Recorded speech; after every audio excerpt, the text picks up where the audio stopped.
All right, let's talk about muzzle conditioning. Um, some dogs will hardly ever have the need for a muzzle, but there's a few reasons that it is great to muzzle condition your dog anyways.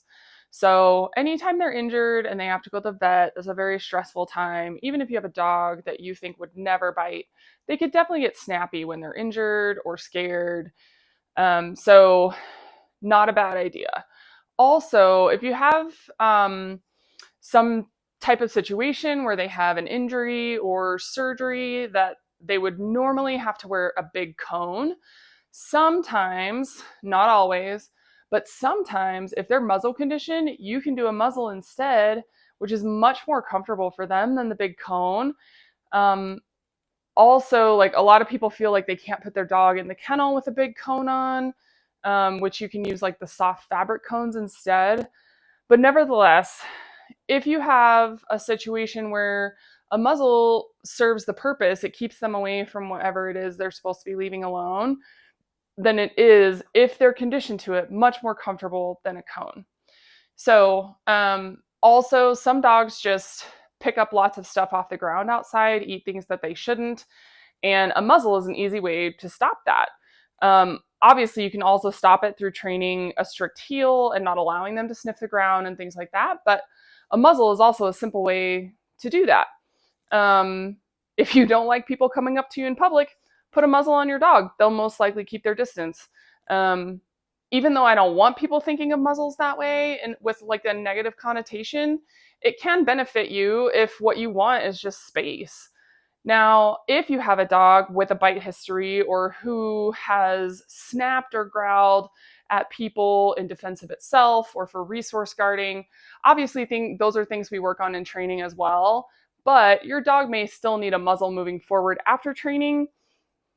You never know what kind of circumstances or event could trigger them to revert into that old behavior and cause them to snap if they get really nervous or something like that. So there will be situations like going to the vet or going out in public, certain places where it's just wisdom to use a muzzle.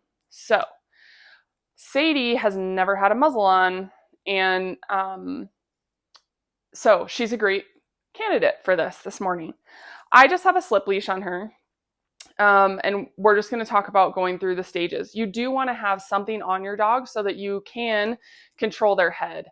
If you have a dog that bites, and that's why you're muzzle conditioning, chances are you're not going to be able to get very close to them with the muzzle at first. This is going to be a process.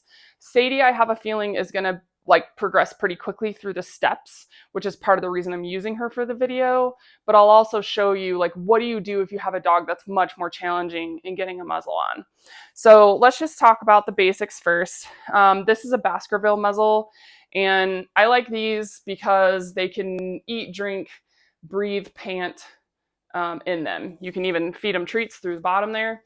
And these are great because if you have a dog that has to wear them for longer periods of time, they can do that with this. If you have those fabric ones that go around their nose, they can't breathe adequately, they can't pant, they certainly can't drink. So for short periods like the vet, that's usually what they use. But if you need a longer period of time, then you want something like this. There is a loop on the bottom, you'll notice, and that is for, I have a carabiner on this one. You can hook it to their actual collar so that it's much harder for it to either come off accidentally or for them to get it off. There's a couple of things that you can do to prevent them from using their feet to take it off. One is, as part of the conditioning, they're not going to be allowed to pick their feet up. But if you have a dog who has to stay in it longer, or this is more of an issue, you can use vet wrap to cover their dew claws so that they can't use their dew claw to take it off. You can also use the little dog shoes, as long as they're long enough to cover that dew claw. And the shoes they can wear for long periods of time as well. So those can be really helpful. Sadie, sit. Come on, sit up. Come on, good girl. Here. She wants to lay down in place because that's how she normally is. Let me get her off place. Break. Good girl. Sit. Good. Now, Hopefully your dog is food motivated. If they aren't, this is going to be a little bit more challenging. And also with a dog that's snappy, I'm not going to be down here with my face this close to them. But for the purpose of the video, I'm crouching down. So this is how it goes. The part that looks shorter goes on top. The part that looks longer goes on the bottom. And for now, I'm just going to let her sniff it. Good. And if she even touches it with her nose, here, Sadie. Good girl. Now, I'm going to go straight to putting this over her nose again because she's not like a dog that seems to have much issue with this. So, good. So I just put it over her nose, say good, and take it off. If she puts her feet up or like tries to move away, then I don't say good and she doesn't get a treat. Just take it away, reset, and start again. And then now I'm going to attach a word to it. So, muzzle, good. We're not looking for duration right now. We're just teaching them what does muzzle mean and what am I supposed to do. Muzzle, good. And I'm trying to keep her sitting up. She wants to lay down. Sadie, muzzle, good. Now, when you have some successful reps of this and they're not panicking or doing anything crazy, then you're going to get the straps over, but don't clip it yet. At this point, you want to try to like size the straps and make sure that when you are ready to clip it, the straps are in a good place. So, muzzle, good. I'm not going to strap it. I'm just kind of measuring. That actually looks pretty good. She's doing great. Good girl. Good girl. Again, not looking for duration, but now that I know my straps are good, I'm going to actually clip it this time. Sadie, sit. Good girl. Sadie, muzzle. Good. Good.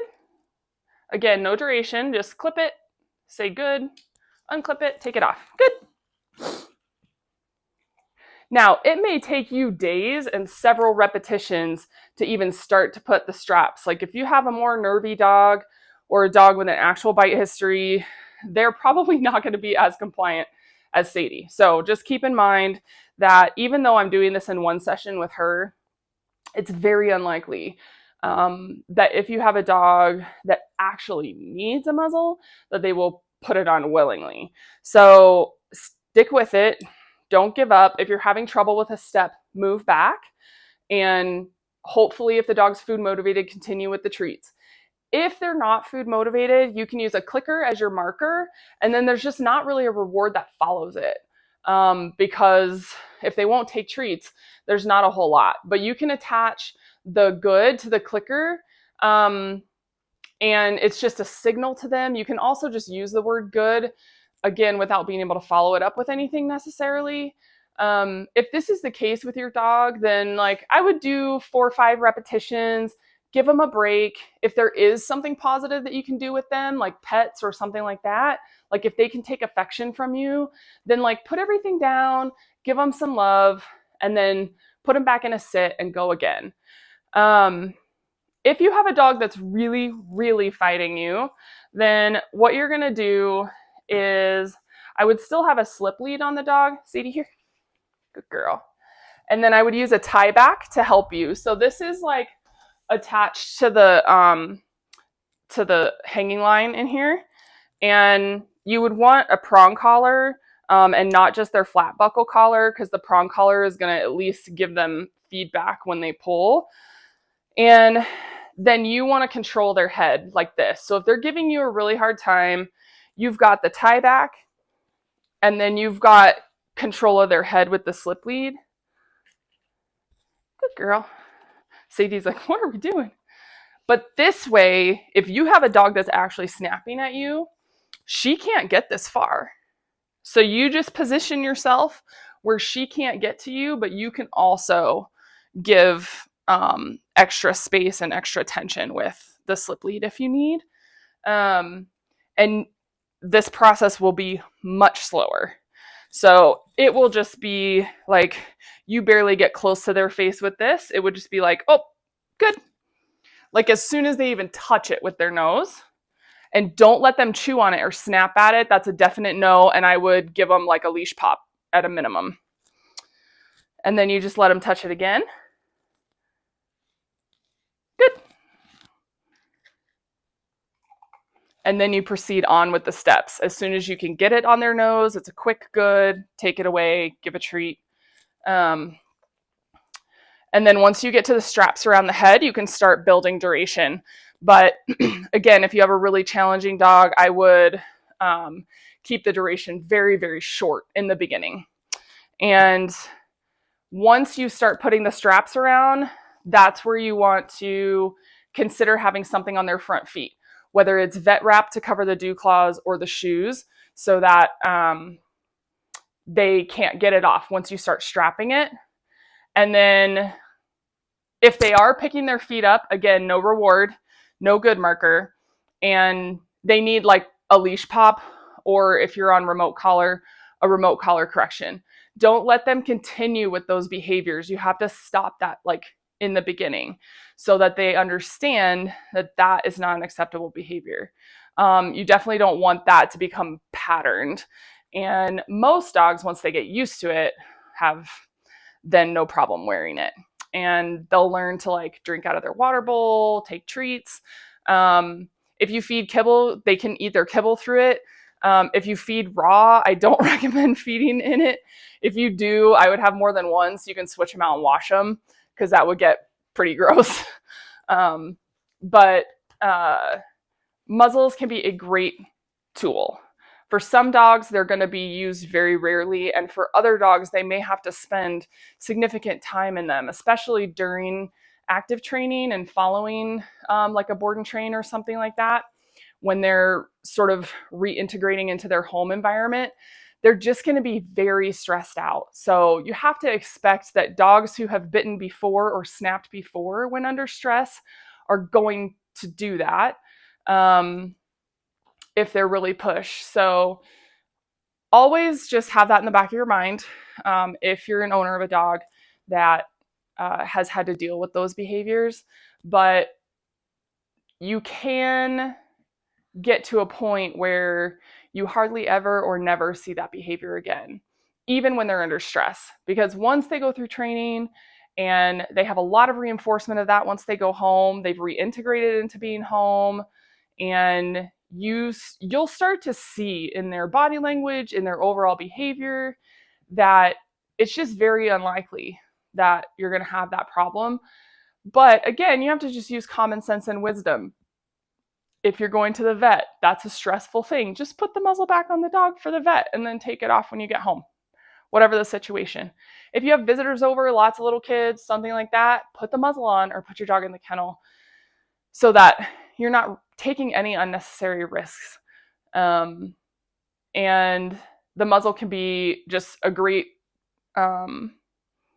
option when you have just different life events going on and you don't want to have to worry about the dog getting into an unsafe situation.